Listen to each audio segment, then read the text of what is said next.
ओम। स्वामी ब्रह्ममुनि आत्मचरित्र, छठा अध्याय, विशेष लेखन कार्य।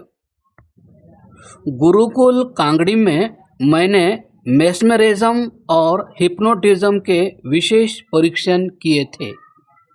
एक बार गुरुकुल के समस्त ब्रह्मचारियों, अध्यापक, उपाध्यायों एवं अधिकारियों के सम्मुख परीक्षण किया था, जिसका विवरण दैनिक अर्जुन 27 दिसंबर 1943 ईस्वी में संयुक्त संपादक ने स्वयं देखकर प्रकाशित कराया था, जो निम्न प्रकार है। गुरुकुल कांगड़ी में 23 दिसंबर को श्रद्धानंद बलिदान दिवस बड़ी धूमधाम से मनाया गया। छोटी श्रेणियों के ब्रह्मचारियों ने अछूत उद्धार का एक अभिनय किया, जिसे दर्शकों ने बहुत पसंद किया। अभिनय सिखाने वाले तथा कराने वाले पंडित प्रियरत्न जी आर्ष ने ब्रह्मचारियों को 10.5 रुपये पारितोषिक देकर उन्हें उत्साहित किया। इसके बाद उक्त पंडित जी ने हिप्नोटिज्म के अनेक खेल दिखलाए। पंडित प्रियरत्न जी आर्ष का नाम हिप्नोटिज्म के सिलसिले में पहले ही लोग जानते होंगे। पंडित वेदव्रत जी वेदालंकार ने कहा कि मेरे एक अंग में दर्द है, क्या आप हिप्नोटिज्म के द्वारा बता सकते हैं कि रोग कहाँ है और क्या औषध है? इस पर पंडित प्रियरत्न जी आर्ष ने तुरंत ही एक छोटे लड़के को हिप्नोटिज्म के जरिए नींद में लाकर उससे प्रश्न किया।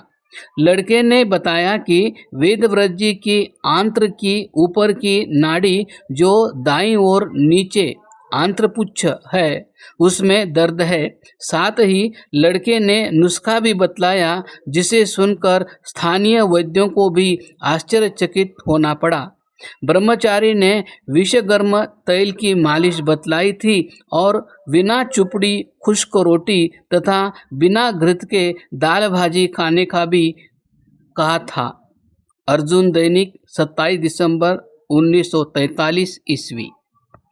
लगभग 200-250 मनुष्यों के समूह में बताने का यह प्रथम अवसर था। इत्यादि विषयों की जानकारी के लिए हमने जो क्रियात्मक मनोविज्ञान पुस्तक यहाँ गुरुकुल कांगड़ी में रहकर लिखी, देखें। आर्य प्रतिनिधि सभा पंजाब ने एक पत्र भेजा था कि हम ऋषि दयानंद कृत ऋग्वेद भाष्य से शेष ऋग्वेद का भाष्य कराना चाहते हैं। आप उनके भाष्य से आगे ऋग्वेद मंडल 7 सूक्त 61 और 62 का अपना भाष्य ऋषि शैली पर संस्कृत और हिंदी में कर दें। तदनुसार मैंने मित्र वरुण की शिक्षा नाम से पुस्तक भी लिखी थी। ये दोनों पुस्तकें प्रकाशित हो चुकी है।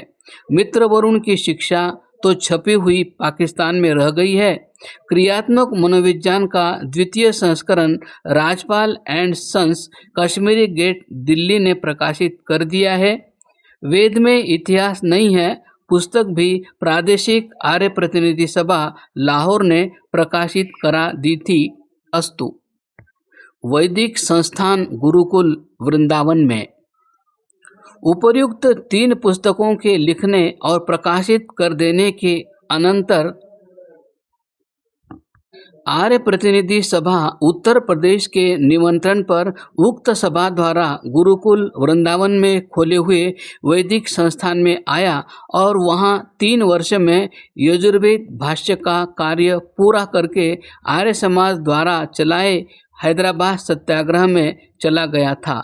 गुरुकुल वृंदावन में यजुर्वेद भाष्य का कार्य करते हुए भी सोम सरोवर का स्नान, वैदिक सूर्य विज्ञान और वैदिक मनोविज्ञान, ये 3 पुस्तकें लिखी थी, जो प्रकाशित भी हो गई थी।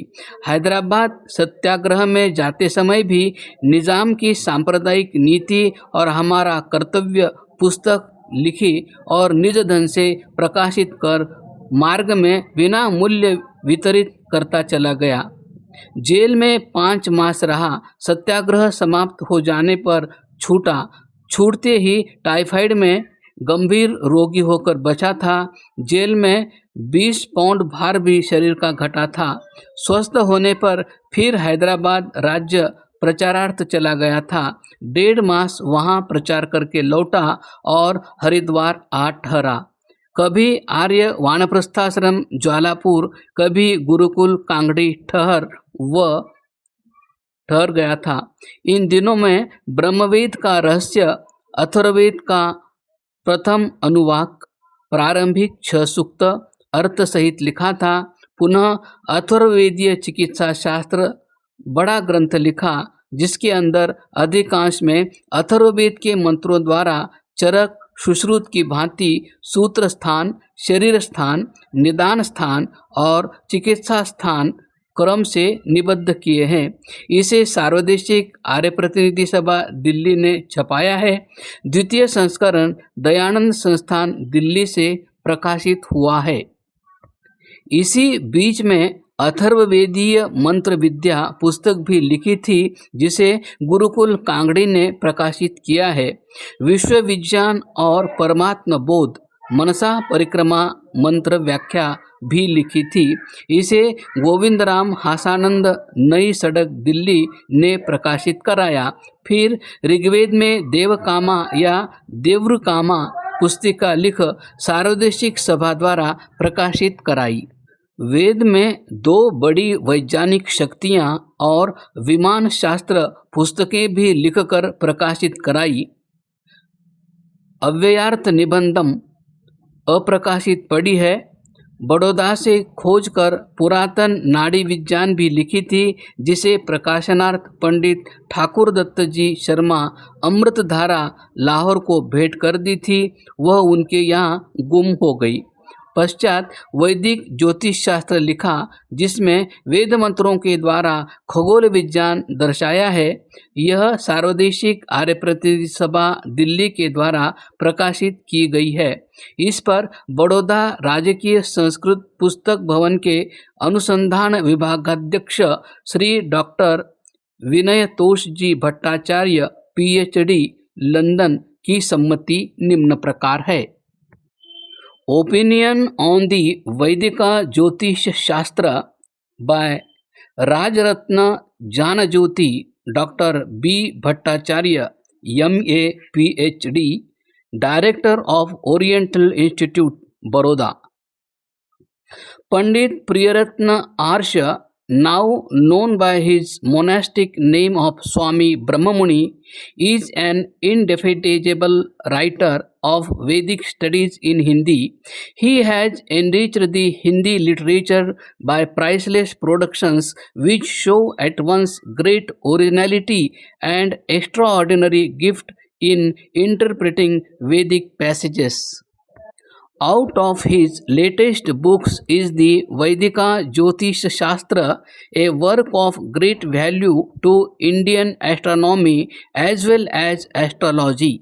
So long people were under the impression that the Vedas were ignorant of the celestial phenomenon of the precession of equinoxes and even of the names of the planets.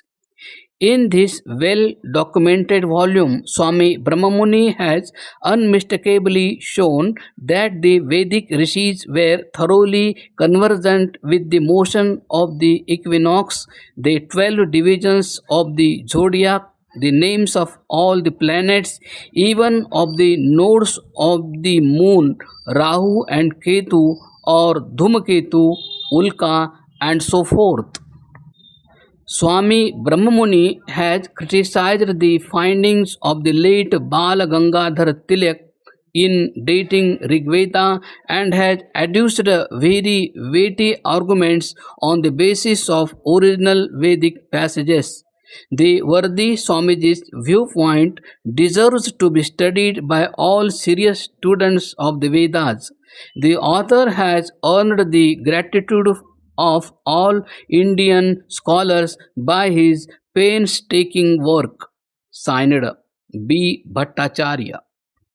पश्चात वैदिक अध्यात्म सुधा पुस्तक लिखकर प्रकाशित कर दी गई। चारों वेदों के मंत्रांशों के अर्थों का संग्रह जो बड़ौदा में किया था, उसको ऋग्वेद के प्रथम मंत्र से अथर्ववेद के अंतिम मंत्र तक के क्रम से व्यवस्थित करके लिखा, जो कि वैदिक विद्वान श्री स्वामी वेदानंद जी तीर्थ की भेंट प्रकाशनार्थ दे दिया था। उनके प्राणांत के पश्चात उत्तराधिकारियों से मैंने उसे मांगा, परंतु 1962 में प्राप्त हुआ। अस्तु, यहाँ तक मेरे 50 वर्ष तक की आयु का कार्यक्रम रहा।